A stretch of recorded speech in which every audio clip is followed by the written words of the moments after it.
Pont-Rémy, c'est une petite localité entre, on va dire, Abbeville et Amiens, sur le canal de la Somme. Et nous sommes sur la berge de la rive droite du canal de la Somme. Il y a un château.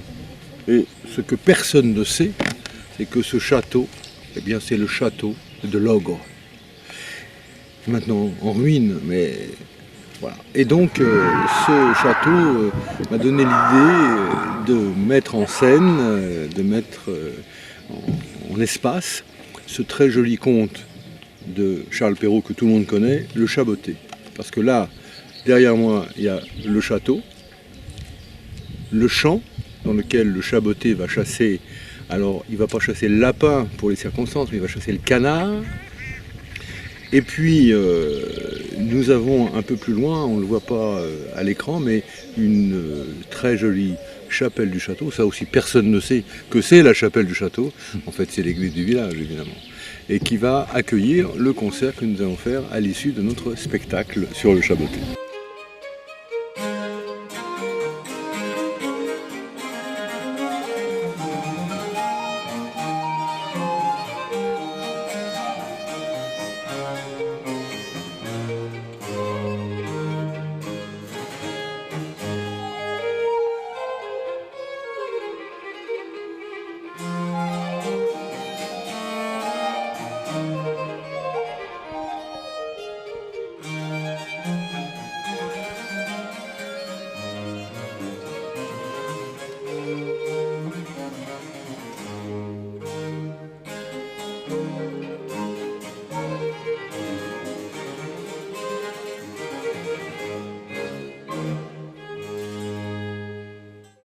À partir de 16h, l'ensemble Orfeo di Cracovia, mes amis qui viennent chaque année pour faire participer au projet Les Ateliers de musique ancienne, vont embarquer à bord de la péniche Anne Lique, qui est derrière moi, et vont jouer une pièce d'un compositeur espagnol du XVIIe siècle, très volubile, très parlante, très sonore, avec un tambour et un quatuor à cordes.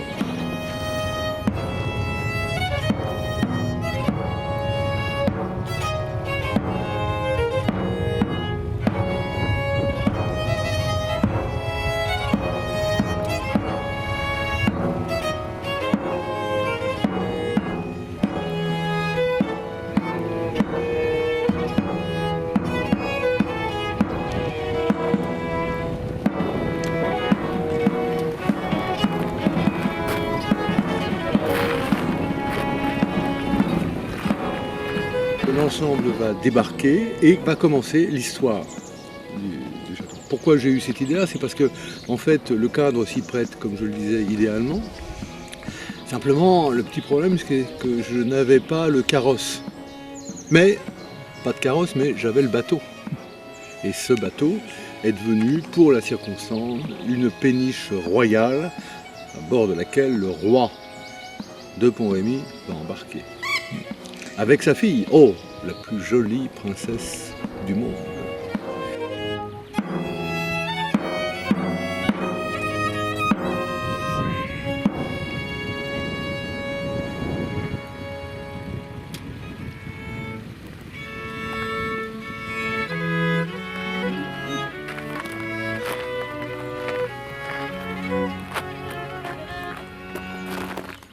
Un meunier ne laissa pour tout bien à 3 enfants qu'il avait que son moulin, son âne et son chat.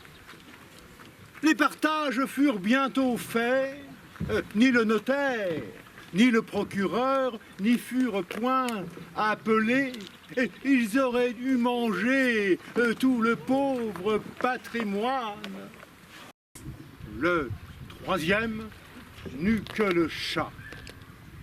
Ce dernier ne pouvait se consoler d'avoir un si pauvre lot.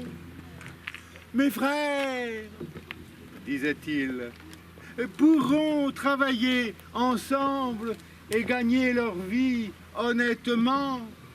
Quant à moi, lorsque j'aurai mangé mon chat et que je me serais fait un manchon de sa peau, je n'aurais plus qu'à mourir de faim. Le chat, qui entendait ce discours, mais qui n'en fit pas semblant, lui dit d'un air posé et sérieux: ne vous affligez pas, mon maître. Vous n'avez qu'à me donner un sac et me faire faire une paire de bottes pour aller dans les broussailles. Et vous verrez que vous n'êtes pas si mal partagé que cela. Voilà. Et puis l'histoire va se dérouler. Tout le monde connaît bien sûr l'histoire du chat, qui est un mauvais garçon qui imagine, enfin qui va monter toute une histoire autour du marquis de Carabas, qui est en fait le fils du meunier, son maître. Et ce marquis de Carabas, le chat va le faire passer pour un richissime seigneur, jusqu'à la scène ultime où en fait le chat va se présenter au château de l'ogre. L'ogre va apparaître. On a trouvé un figurant extraordinaire qui va nous représenter l'ogre, qui d'abord va se transformer en lion, qui va faire très peur au chat, et puis se transformer en souris, et le chat va bien sûr se précipiter sur la souris pour la dévorer.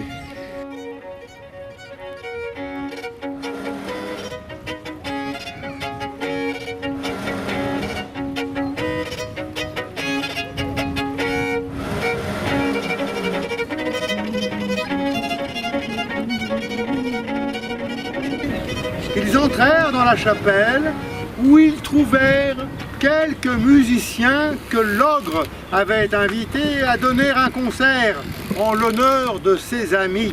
Alors là aussi, petite transformation, que Charles Perrault me pardonne, nous n'avons pas...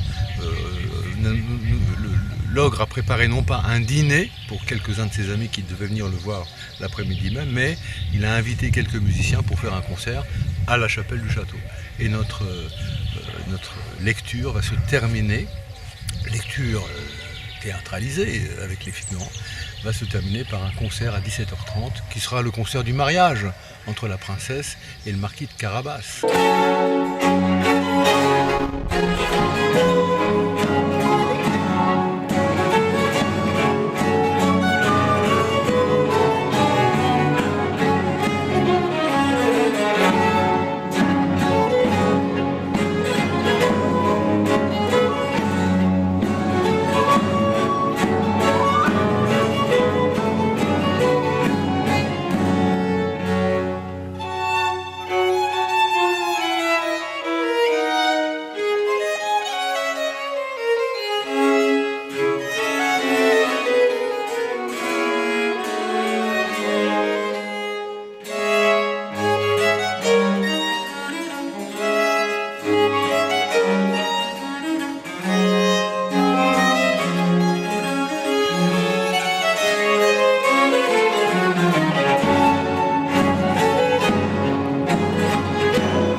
L'originalité de ce projet, c'est d'avoir en effet intéressé le village et d'avoir recruté des figurants au sein du village. Donc j'ai un roi, j'ai un ogre, j'ai des faucheurs, des moissonneurs, qui sont des gens du village. Et je pense que c'est le lien entre voilà, cet excellent ensemble de l'Orfeo di Cracovia, le fait d'intéresser des intervenants dont c'est pas le métier. Eh bien, tout ça fait que voilà, je crois qu'on est dans un projet culturel extrêmement intéressant et vivant. Convaincu que l'action culturelle, elle passe par des projets comme celui-ci qui intéressent le plus grand nombre. Et dans un monde bien compliqué, où ces valeurs fondamentales sont mises à mal, où la guerre gronde aux portes de l'Europe, eh bien nous avons choisi le thème paix. Such news fly swift